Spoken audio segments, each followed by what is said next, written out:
All right. I see we're zooming. I found Dr. Charles Preston.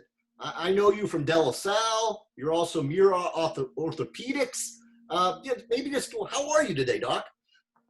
Good, good. I'm spending my Wednesday at home, as I've been doing now. My wife goes to work on Wednesdays and I stay home with the kids. And they are all in individual Zoom rooms or Google Classrooms, what have you, Right. around the house. So that's the modern thing. Is exactly it's probably, is it easier for you to be at the office than to be doing this? 100%. Yeah. Yeah. Okay. Much easier.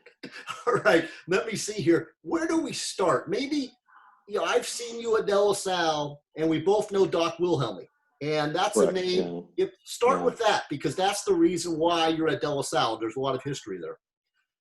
Yeah, that's correct. I to think back, I think I moved up here to the Bay Area in 2008. So in the fall of 2008. And then the reason I moved up here is because I'd known Doc Wilhelm, and then started De La Salle in 2009. But I joined Muir Orthopaedic Specialists because of Dr. Wilhelm. I met him in 1998. I met him at a medical mission in the Philippines. So he would annually join a group of Northern California physicians that would go to the Philippines for a week and perform medical mission work. And I met him there, and just immediately kind of clung to him to learn from. And we did some amazing things that week in the Philippines, and he was wonderful. And during that time period, that's when he initially started chatting with me about this practice he had in Northern California, and started talking about this high school he took care of, De La Salle. Right, and then I think you're originally from Orange County, and correct. So correct. Did you Southern know California. about De La Salle before you came up? I did. My cousin is a class of I think 86 or 87 at De La Salle. And so I had family in the area, so I knew of the area, but had never lived here. I did not know of the football program back then. But I also went to college with some guys from De La Salle.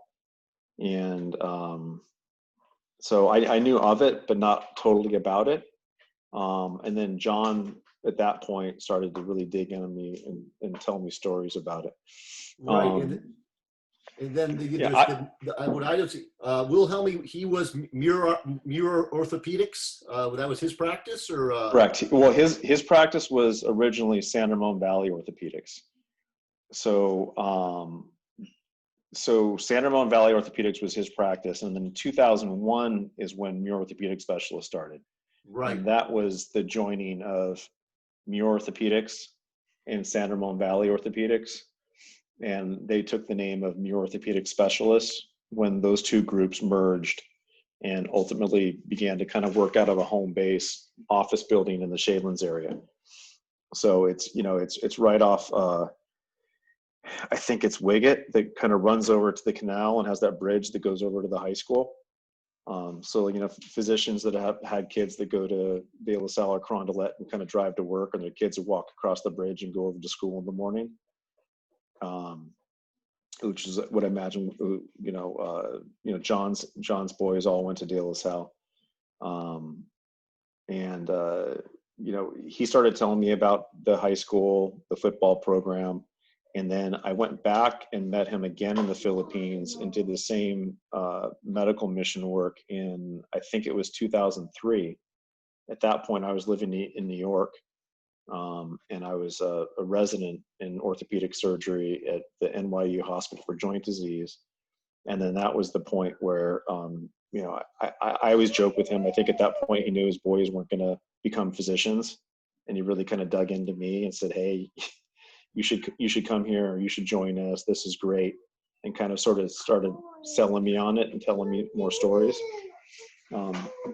Anybody who knows Doc Wilhelm knows he great storyteller, extremely long stories. And that I remember being on bus rides when we'd be going to do our work in the Philippines, and remember him telling me about the Long Beach Poly game. And he told me about this guy Mike Blasquez and how amazing Mike was, and he get into the stories about the IVs in the locker room and just amazing work Mike did. And he was so proud of Mike Blasquez and his work, and then the high school's work. And I remember him telling me, you've got to see this, you got to see this, you got to see it to believe it. He said, you got to see the weight room. You wouldn't believe that a team this successful comes out of that weight room. It's a humble weight room, right? I mean, and really dug in on the stories. And then at that point, said, you should come join this group and kind of come up here. Right. So, Okay. Yeah, definitely sold me. And at that point, I flew out to interview with my new wife, and she enjoyed it, and ultimately came out in 2008. Yeah, and maybe the legacy of that you're continuing of Doc Wilhelm, some of the things he started, because that's the advantage that LSL has, is having you on the sidelines, and it started with Doc Wilhelm. Yeah. He started in 1988, and he kind of stumbled across it, from what he told me. At that point, there was a general practitioner from Concord, a Dr. Green, that was taking care of the team. And he ultimately had to have, I think, some eye surgery or something like that. He had to have a procedure done, and called John and said, hey, would you mind covering this game for me? The team's in the playoffs, and can you come out and help me out and cover this? And John said, sure. John had gone to Stanford, and he played freshman football at Stanford, and was an athlete and a boxer, and was interested and went out and did it. And then, as he told me, he at that point he couldn't believe what he saw, because he told me that he was used to covering high school football games and kids getting hurt, and the initial impressions he had was, first of all, these kids don't get hurt because they're so darn good. I mean, they're so well trained, they're so coordinated, strong, conditioned. The injuries he was used to seeing at other high schools, he didn't see at De La Salle. And the other thing he told me, he noted right out of the gates, was that the sideline management. He was used to kind of seeing shenanigans and hearing talk on the sidelines that he didn't hear at De La Salle. I mean, he was amazed at the sideline management at that point. So that's what he told me his two first impressions were. And that doctor had a surgery, and John ended up covering the playoffs, the NCS playoffs that year, the whole run that they won. And then he said it was wonderful, and that was that. But the next fall rolled around a year later, and that doctor had retired, and Ladd called up Doc Wilhelm and said, hey, can you help us out? We need some help. Appreciated you last year, and Doc Green's retired. Can you help out? And then that was that. Right. And that's when his sort of run began with the high school. Right. And how it happened. It actually corresponded roughly with the 151, which ran from about 92 to about 2003. So he was part of every one of those games. Mm-hmm. And I'm trying to think, and then when your first game, did you overlap with him? Did you do a game together, or did you? No, and that's kind of interesting, and I totally believe in, kind of there's a reason for everything. And when I came up in 2008, there was another physician taking care of De La Salle. It was a physician, a Dr. Lynn from Muir Orthopaedic Specialists, because Doc Wilhelm retired in I think 2005. So I believe Dr. Lynn took care of the team, I think 2005, 2006, and 2007. So when I moved up, I actually helped out at Doherty Valley High School. So Doherty Valley was brand new football team. That was their first varsity season that they ran out there with only juniors. I helped out there, which was great. But things kind of happening for a reason. Dr. Lynn decided that he had a family in Ohio and decided to pick up and move back to Ohio to be with his family. And he did that. And then I was right place, right time. And it kind of just worked. I was very fortunate to kind of step into it. Right, and then which was kind of, my first season on the sideline was 2009. 2009. Was that Yeah. Was that Teron Ward, or did he already graduated? Who were on those teams? I think Teron and Anderson were underclassmen. I can't remember, but that was the trip to Don Bosco Prep. Oh, back to Jersey. Yeah. And that to this day is the only really, in my opinion, the only time I've ever seen a De La Salle team get kind of physically handled like that. That was a really, really tough team, and that was a interesting kind of tough trip. Right. And I'm trying to think, what other we'll move on to present, but what are some of your other memories of games at De La Salle or being at De La Salle on a Friday night? I guess that Don Bosco Prep was super interesting because I'd never been on a trip like that before, never been with a team like that before. Actually, and then we were going one of the bus trips, whether it was to a meal or to a practice or whatnot. Somehow, of course, the new guy, I end up in the wrong seat. I end up sitting next to Ladd, who I'd never really met, and chatted with him the whole, the bus ride to wherever we were going.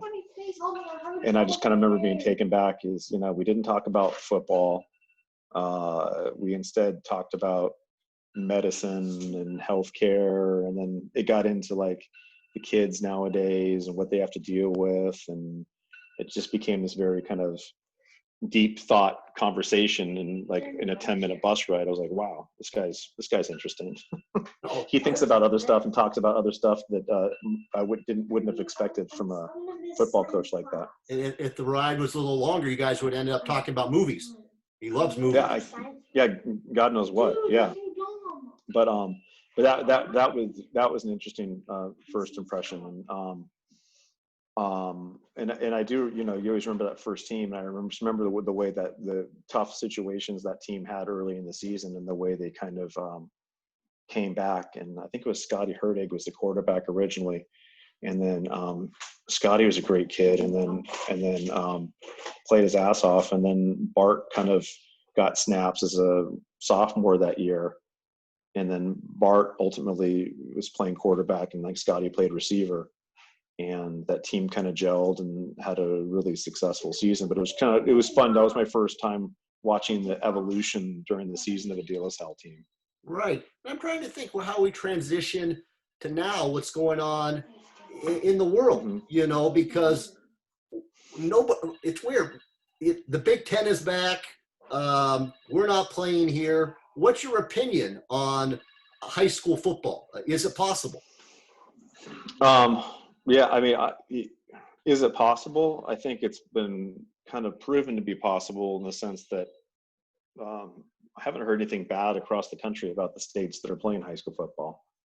I mean, at least I haven't personally read or seen stories about catastrophes from starting, football or starting high school football. So I think that's a huge plus. I also, California, but the grand scheme of things, what's worrisome is that most schools aren't like De La Salle. De La Salle's so blessed to have, a phenomenal head athletic trainer in Kent Mercer, Doug Bauman, athletic trainer on campus.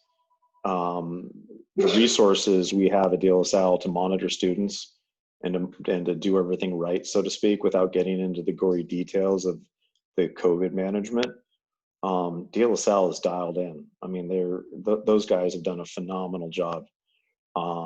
And most schools in California aren't like that. I mean, most schools, half the schools don't have athletic trainers. let alone the resources to screen kids, cohort kids, manage the whole situation the way that really needs to be done to do it right. So that's the bigger concern, is just for the state of California, is the size of the state, the number of schools, and the lack of resources in probably half the state. Right. And so, yeah, go ahead. No, you finish up. I always interrupt. Go ahead. No, because I just think, locally, we can do it for the most part, even though there are some concerns, locally at some high schools without resources, and that what we're used to seeing or playing against, the private schools, the Trinity League, if you will. I mean, yeah, they're going to be able to do it, manage it, and do it safely, that sort of thing. But the state as a whole and CIF, I mean, that's a bigger, a bigger deal and more tricky to manage. And I think the first step would be the kids got to be back in school. The schools have to open first, or maybe not. Yeah, I mean, obviously it's the number one goal and the number one place you want to put your resources is getting kids back to school before playing sports. And you would hope it would come together quickly. I mean, these are definitely, student athletes, and it's, and I think De La Salle's been great about that and clear about that. I know Leo's talked about that. I mean, the school's priority is students first. They're student athletes. They're not just athletes. So taking care of the academic side and getting kids back on campus is where all the focus and resources need to be first. Right. And then it's weird. Like you had a tweet yesterday. What can we do in Contra Costa? You can like play cards outside. A professional sports team can have fans. As far as I know, there are no professional sports teams in Contra Costa. How does this help anyone?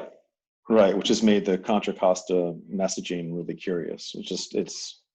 Their update that you could outdoor card gaming and professional sports without spectators is just not really applicable to the majority of the population of Contra Costa County. So I'm not really sure what their messaging is. I mean, I think the county needs to know, where are we and what's it going to take to get to the next step, period. And the messaging's been, I think, very unclear. I was following all the data on the websites, and then the data got confusing, and then the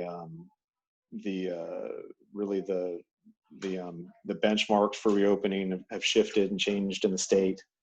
So it's become really, really hard to follow. Correct. And then even like for you, as I said, it's easier for you to be at work. You got to keep track of 3 kids on Zoom. They're supposed to be at St. Isidore's. I think St. Isidore's had a plan. Correct? I mean, would schools have plans? Should they be able to get waivers? It's my understanding that, St. Isidore had a plan to go back and with a smaller cohort of students and classes, and in doing so, they sacrificed after-school activities and other activities at the school in order to widen out and accommodate the school. But then the state, shut them down, and then now as a part of the waivering process, the waivering process requires an even smaller cohort than was originally published earlier in the fall. And so there's some shifting that needs to take place there, and then also some testing mandates that are difficult to organize and expensive. I mean, it's for a lot of schools that would be considering waivers, I think the class size and the cohorts are a challenge, but the bigger challenge is probably the money it's going to cost to do testing for the students and teachers. And the other thing I thought about on the Friday nights, it's not just the football players, it's the band. It's like you had to meet your son who helps out. I mean, talk about on a Friday night. That's why I love it. It's what you said. It's a Friday night. It's not just high school football. Talk about that. Yeah, I mean, it's a tradition for everybody. I mean, it's what I grew up on. It's my fondest memories of high school. It's whether you're a star or third man on the bench, the routine of the fall, high school football, the schedule, the work, and then it culminating in a Friday night event under the lights are really just kind of irreplaceable, experience wise. And it's not just the football players, it's the cheerleaders, it's the band, it's the parents, it's the community. Look at Texas, for God's sake. Remember the amount of people that came out to the football game, when we were in Texas. It's a community event. And while it sounds corny, look at it, the NBC show Friday Night Lights. That is, Friday nights. And so it's about more than the game. I think it's about, the experience and the relationships and the memories for everybody. Correct. And it's just something I think about that we took for granted. There'll be another Friday night. There'll be a Friday night next season. And now, even if it does happen, it's going to be much different. When did you realize how serious COVID was? It was a snowball. It was a real snowball because for us, it happened in the spring as our Little League season was being shut down, as the county was shutting down. And California was one of the first to shut down. It was a real snowball. I remember I took my son to spring training in the last week of February, and that was a phenomenal experience. We went to spring training games, met players, tons of autographs, great access, if you will, in spring training, pictures with players, handshakes, all this stuff. And I remember being with a friend on that trip, and he was in biotech, and he started talking about the virus and biotech and how some companies were already making a vaccine, and that all sounds great, but didn't really see the gravity of it. Kind of knew it was going on, but definitely didn't see the gravity. And then within 3 weeks of that trip, it just snowballed, and California was shut down, shelter in place, term I'd never heard before. And, when we were just shut down. It was interesting. It was scary. No, and that's the point, that it snuck up. Like when you were on that trip, you got in under the wire and didn't even know it. Shaking hands, meeting players. It was business as usual. And and then it literally changed in a week or a day. No, I even remember the NBA, what it was like on a Tuesday. The Warriors said, okay, when we come back on Thursday, there's going to be no fans at the Chase Center. I said, okay, that seemed a little extreme. Mm-hmm. And it never even got there because on Wednesday was Rudy Gobert, and the whole league was shut down. And just other examples, like I remember LeBron James, they were talking about maybe, so it's a Sunday or Monday, there's a press conference, and they put up a rope, and he asked, I feel much safer. And he was joking, having all the reporters away from me. It just seems so absurd. And now you watch, it's just the new normal. How do we get back? It's going to be a while before we can get back, correct? Or it's ongoing. Yeah, years. I think years. So far as that type of situation, where people kind of feel comfortable again. And it's going to be tough for the kids. Now you've got a generation of kids, young adults that are kind of having things, as it relates to disease transmission, kind of grilled into their heads. One of my daughters, she's super nervous. Every time she goes out, she puts on a mask. And of course, I don't discourage that. I think it's great, but I can definitely see the concern she's got about going out, washing her hands. Her hands were all red and irritated for months because she was washing them 5 times a day. And you definitely worry about the psyche of those kids going forward. But to backtrack, I remember my grandparents, who grew up in San Francisco. They were always really big on us washing our hands, and then they always kept sanitation wipes in the back of their car, and they were really big on it. And then it's only now that I realize that they lived through the Spanish flu, in 1918. in San Francisco. So it's kind of interesting. They were kids back then, and it got ingrained in their head. So I to a certain degree, I think history repeats itself. But we'll get through this. I worry mostly about the psyche of kind of the kids and young adults that are in formative years, Right. and how to. I interrupted. I apologize, but that Spanish flu is like a Mm-hmm. blip in the history books, and it was why was that not a bigger story? I mean, was it because it was during World War I? I mean, it's underreported.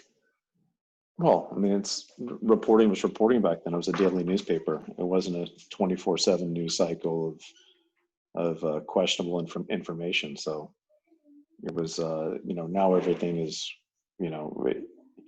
in kids' faces and our faces, and it raises anxiety levels.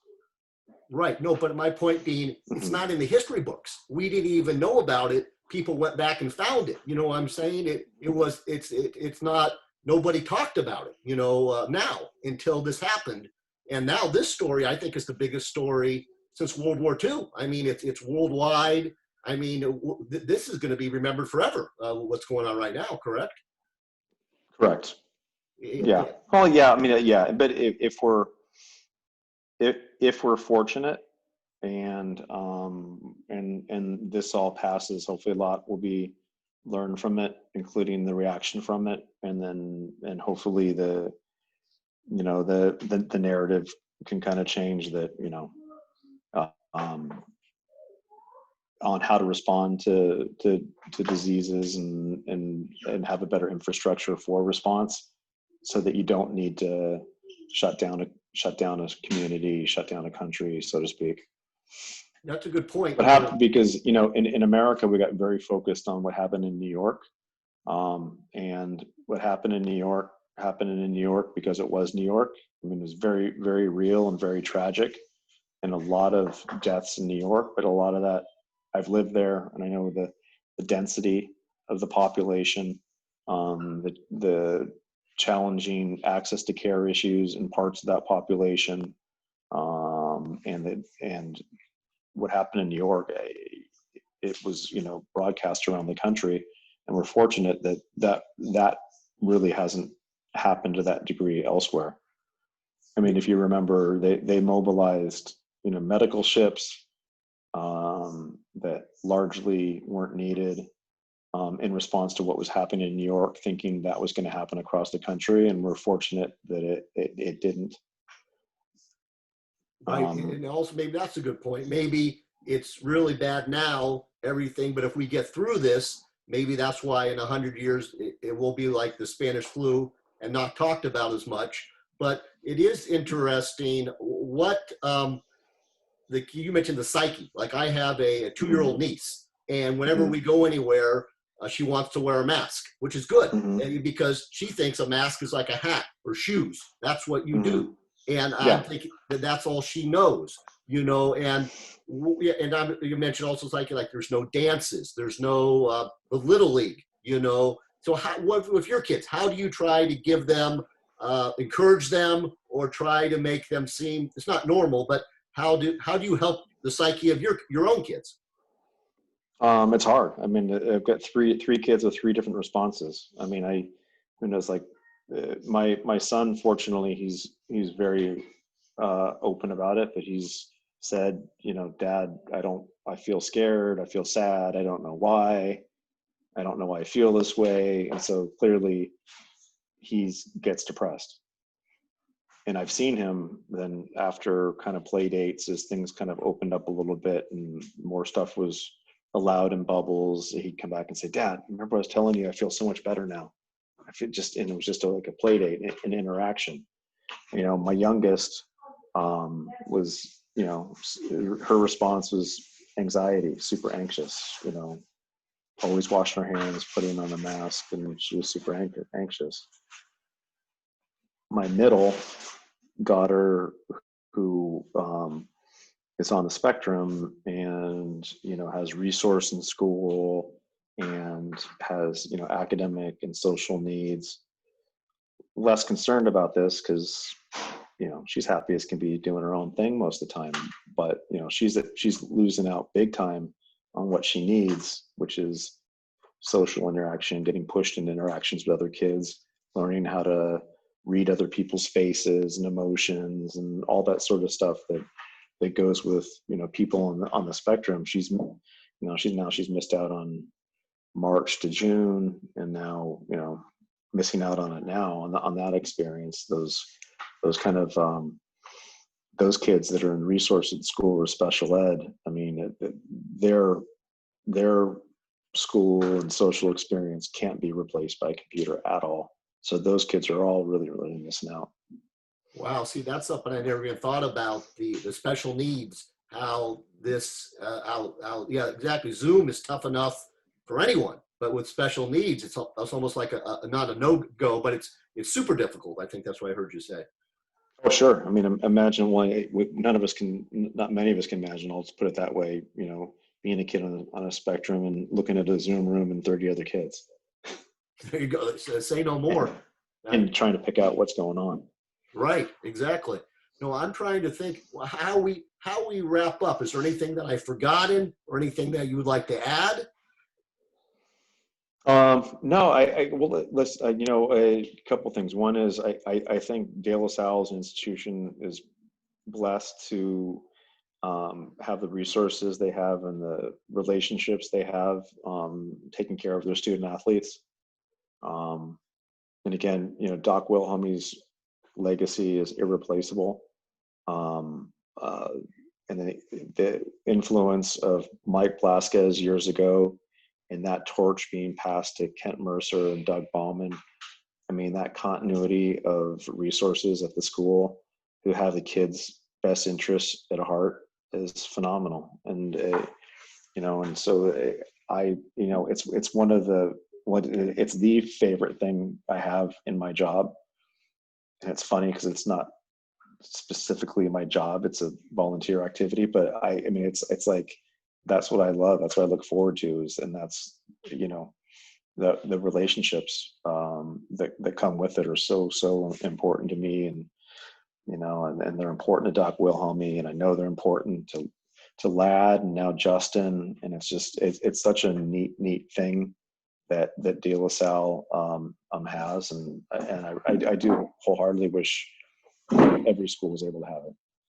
Yeah, no, that's very powerful. And I've seen what you talked about. And that's why I enjoy being there on Friday nights. I enjoy being at a practice. It's just what I see. That's a little bit to do with football, but it's everything else that I see, just somebody seeing somebody like Tom Bruce, it's just the whole, exactly. Tom Bruce. That's the thing where I got to get in touch with Tom Bruce. What's he doing on Friday nights? I mean, gosh, I don't know. I mean, because I would see Tom at St. Mary's at some basketball stuff, and I see Tom at rugby all spring. I'm up at St. Mary's rugby all spring, and Tom lost the back end of rugby season too. So you're exactly right.